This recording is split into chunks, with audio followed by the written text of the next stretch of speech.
After 50 plus years of decline, under Labour, the people of Hartlepool finally fight their way to the surface, taking a big breath of fresh air. Congratulations to everybody in the town and to new MP for Hartlepool, Mrs. Jill Mortimer. After all the catastrophic losses in the town, as well as the steady decline of everything, it just has to be worth a shot to elect anyone other than Labour as a Member of Parliament.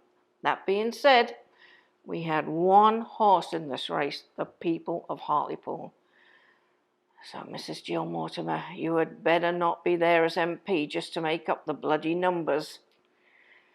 But we've campaigned many times. It's exhausting. I totally understand. You need to get a week or so to recover and get organised.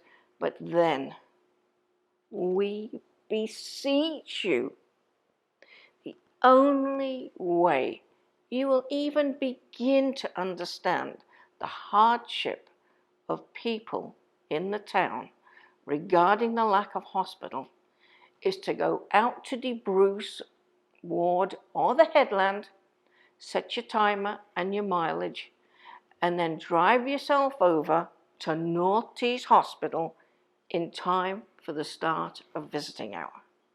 It's such an awful long drive to North Tees, and it's not just a quick on and off the dual carriageway either. It's convoluted. Shame the bloody hospital trust didn't do this journey for a week before the recommended services be transferred out the town. But I digress. Chances are you won't be allowed in because of COVID, but go through the motions. Find a parking space. It'll be easy with no visitors. Do it anyway. Then work out the parking charges, pay them. Then turn round and go all the way back. But don't you dare leave it at that. Repeat the exercise for the evening visiting hours. Imagine you have a loved one in there for a couple of weeks, or months even. Think about patients, maybe ones with cancer, that need to do that awful journey for regular treatments several times a week, all the while travelling when they're not feeling at their very best. Then, Mrs. Mortimer, and please, I assure you, we are not trying to be facetious or clever, but constructive. Every fibre of your being needs to understand the gravitas and the sheer urgency everybody feels about this issue.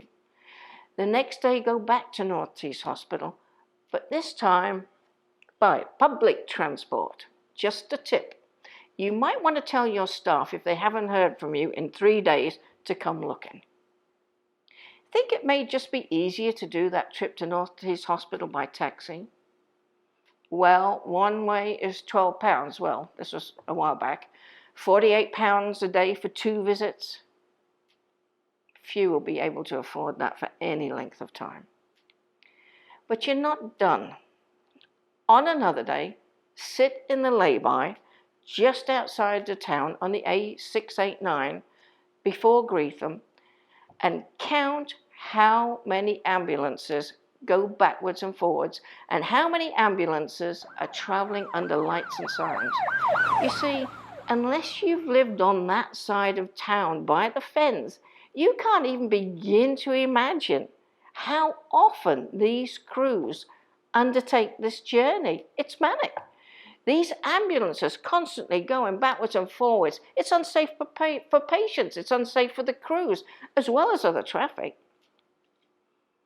I hope you take the time to do this, and you'll really understand how much this is hurting your constituents. Your constituents. There's hardly anyone born in the town anymore or dying in the town. None of this is acceptable. So, next priority, get the police in Hartlepool back up and running. Fight crime and antisocial behaviour. Take another trip over from Hartlepool to the custody suites in Middlesbrough at 2 a.m. in the morning, just to get a small snapshot of what the police are dealing with. Put in working cameras as a force multiplier with real-time operators to stop crime before it happens. Personally, I think you need to change the law. There has to be a deterrent against these young scroats who make life so miserable for everybody in the town.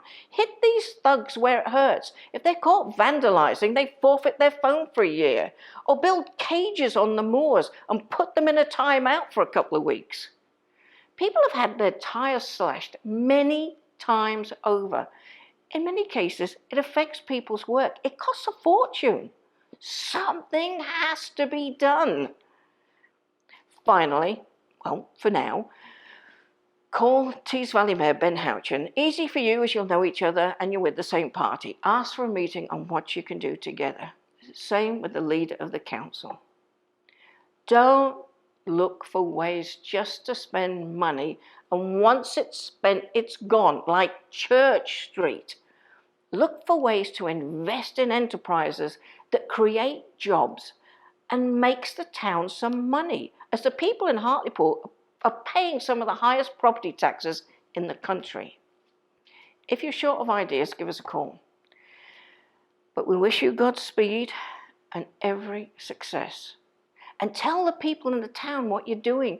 Communicate with everyone. Take a leaf out of Ben Houchen's book. He's great at letting everyone know what he's doing. And if you want, we'll be happy to help you get the message out there by publishing your communications on our platform as well.